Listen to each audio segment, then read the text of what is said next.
Banyak-banyak terima kasih kepada anda semua yang bersama dengan saya selama 40 tahun. Ada yang baru, ada yang belum lahir lagi waktu kita orang nyanyi.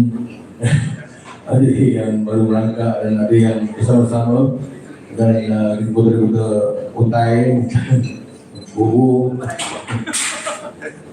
Dan terima kasih banyak-banyak semua kerana anda di antara orang-orang yang telah menaikkan nama Wings khususnya yang kini sudah jangka 40 tahun lamanya.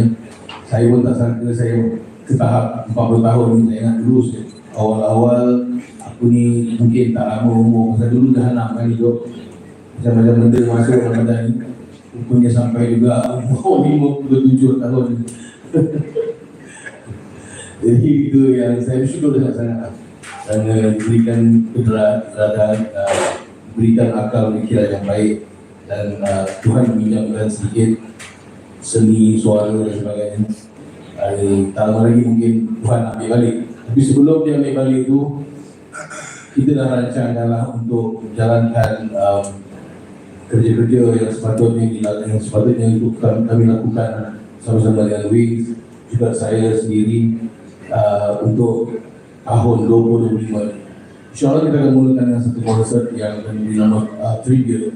Yang ini solo konsert yang akan saya nyanyikan balik lagu-lagu lama, lagu-lagu tahun 60-an, 70-an, 90-an dan sebagainya, untuk berada di dalam satu konsert bernama Tribute.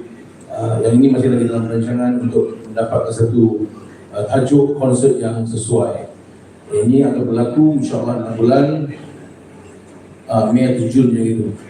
Dan selepas daripada itu kita juga merancangkan Wings yang 40 tahun tour. Kami bukan tour di dalam di luar kawasan ini, tour di dalam penjara.